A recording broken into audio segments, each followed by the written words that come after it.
Assalamualaikum warahmatullahi wabarakatuh. Halo warga Sukawedi, apa kabar? Semoga semuanya dalam keadaan sehat tentunya. Dan ketemu lagi dengan saya Haris Colex di Mencekam Menceritakan Email Kamu. Do You See What I See kembali menyuguhkan sesuatu yang membuat rasa takutmu bergejolak. Sesuatu yang berbeda, kelam, gelap dan lebih mencekam. Yang tak terlihat. Podcast Original Spotify. Dengarkan sekarang, gratis, hanya di Spotify.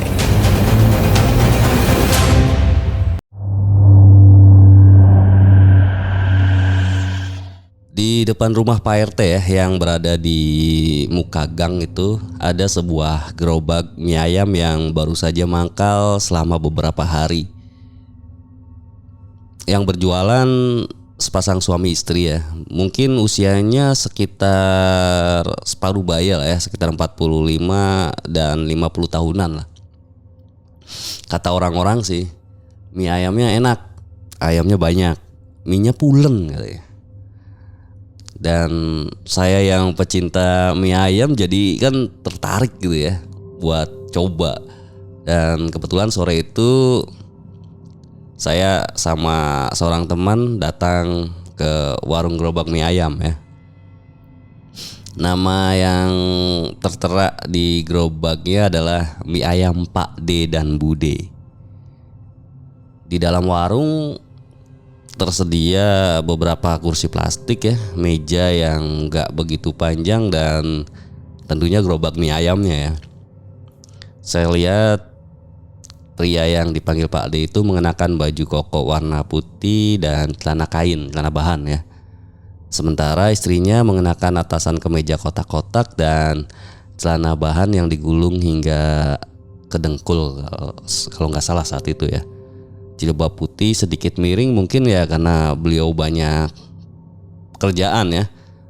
Jadi ya buru-buru dan nggak peduli sama penampilannya gitu.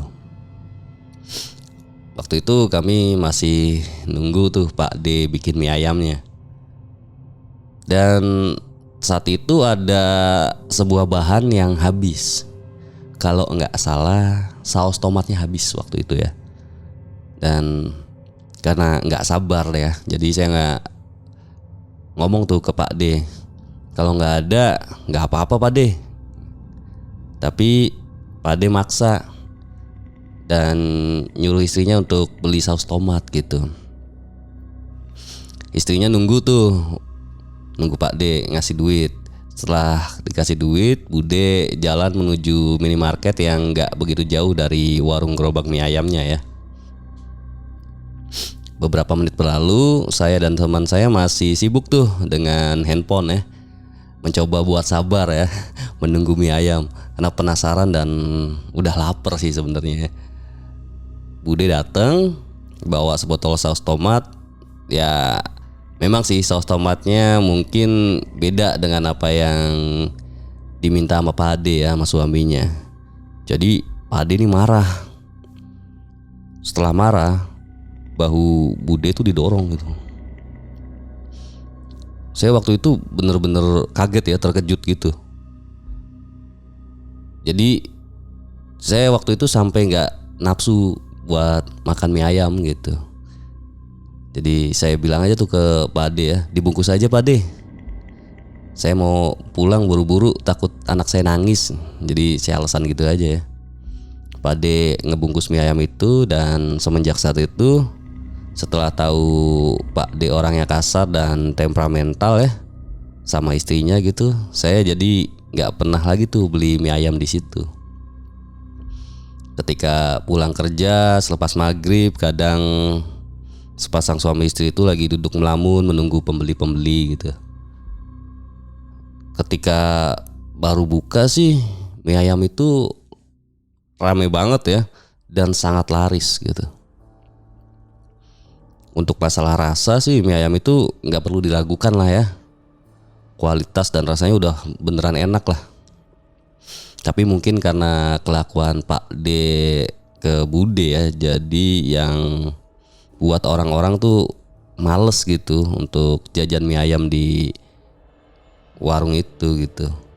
Dan singkat cerita, bertahun-tahun setelahnya saya sibuk kerja dan suka jarang lewat situ, jadi seringnya lewat jalan lain, gak lewat jalan depan gitu. Saya nggak tahu lagi tuh kabar warung mie ayam itu ya. Hingga akhirnya ketika saya kembali lewat jalan depan, saya lihat gerobak itu udah seperti karatan gitu ya, digembok, dan kayaknya sih udah nggak jualan gitu dalam jangka waktu yang lumayan lama lah. Teman-teman sekitar lorong pun nggak ada yang tahu apa yang menyebabkan warung mie ayam itu tutup ya. Dan saat Ramadan, pas lagi orang-orang sibuk cari takjil dan menu buka puasa ya, warung mie ayam itu kembali buka. Hanya terpalnya aja ya yang beda gitu. Kalau dulu terpalnya warna biru cerah, dan sekarang saat buka lagi, Pak D mengganti warnanya dengan orange cerah gitu. Kebetulan karena udah cukup lama ya, jadi saya pengen lagi tuh, kangen pengen nyicipi lagi gitu mie ayamnya ya. Tapi waktu itu ngelihat beberapa orang yang ngantri, saya jadi nanti lagi lah ya, karena udah mau waktu buka gitu ya. Jadi nanti aja deh, balik lagi pas habis traweh gitu ya. Ya kayak lagi ngulang kenangan lama gitu ya. Saya duduk di tempat yang sama ketika saya pertama kali beli di warung ini gitu. Bedanya kali ini Bude terlihat diem aja gitu, nggak ngomong, nggak ganggu gitu ya. Cuma berdiri di sudut sambil memandangi suaminya aja gitu. Pikir saya waktu itu, mungkin Bude takut kena marah, jadi ya cuma nunggu di sudut sambil memandangi suaminya yang sibuk membuat mie ayam gitu. Pikir saya waktu itu ya. Dan saat itu saya mesen 4 bungkus mie ayam, dan dengan cekatan tentunya Pak D melayani tanpa banyak bicara ya. Dan beberapa hari kemudian, kalau nggak salah hari ke-7 Ramadan saat itu ya, kebenaran tetangga saya ngajak tuh buka puasa di warung mie ayam itu. Dan oke lah saya bilang gitu ya, sekalian bawa anak dan istri makan di sana gitu ya. Karena istri saya lagi jarang banget nih kebenaran buka puasa di rumah, karena dapat shiftnya selalu siang gitu. Jadi kan pulangnya setelah taraweh gitu ya, baru bisa pulang. Ketika sampai di warung, ya sama lah ya seperti yang saya temui beberapa hari lalu. Bude cuma diem di sudut warung sambil ngeliatin ke arah suaminya, gak banyak gerak dan gak membantu sama sekali gitu, hanya berdiri saja gitu ya. Yang pikir saya waktu itu juga ya masih sama kayak yang kemarin gitu ya. Ya mungkin Bude udah trauma kali ya buat ngebantu suaminya karena selalu disalahin gitu, didorong-dorong gitu. Dan bukan saya saja gitu yang menyaksikan itu, tapi menurut penuturan beberapa orang yang sering beli di situ ya, memang seperti itu gitu, sering kasar gitu ya Pak D ke Bude ya. Dan saya kan refleks ya, jadi saya bisik-bisik tuh ke teman saya ya. Waktu itu mie ayamnya baru habis setengah tuh. Saya ngomong gini tuh, ngebisikin gini, Pak D jahat banget ya sama istrinya. Istrinya didiemin gitu terus gitu. Ya didiemin aja pas tiap jualan. Padahal waktu pertama kali saya makan di sini kan Bude itu rajin gitu, rajin bantu, rajin cuci piring, bersih-bersih, disuruh ini itu. Tapi tetap aja marah-marah, dimarahin, didorong-dorong, kadang ditarik jilbabnya. Mungkin teman saya kaget gitu ya, saya berbisik seperti itu. Jadi teman saya langsung berhenti tuh makannya. Terus langsung tanya tuh ke saya, Bude, maksudnya Bude siapa? Saya jawab tuh, ya Bude, istrinya Pak De mie ayam ini. Suara yang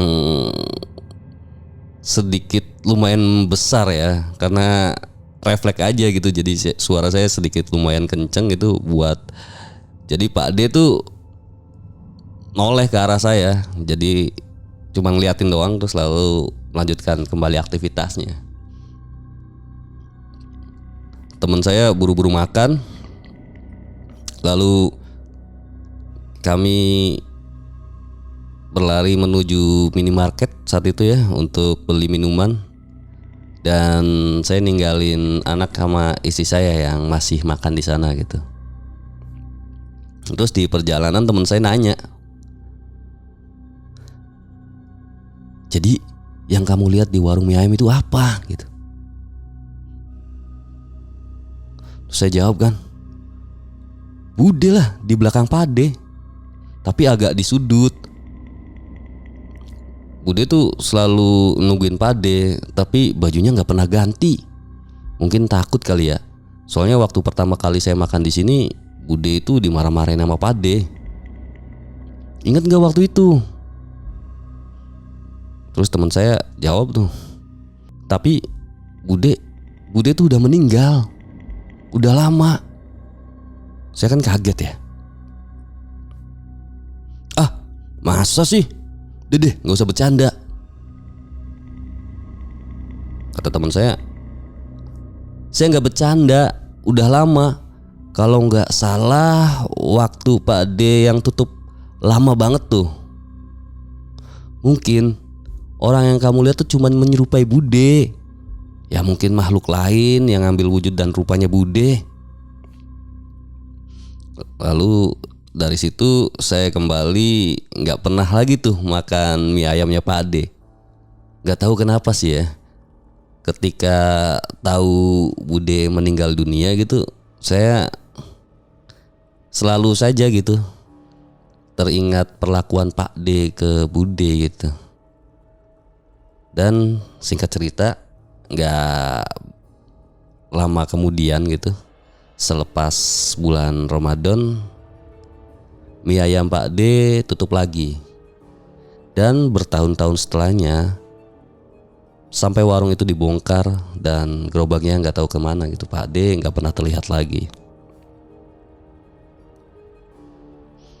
Dan tahun 2020, Pak D mendorong gerobaknya tapi berjualan sate Madura.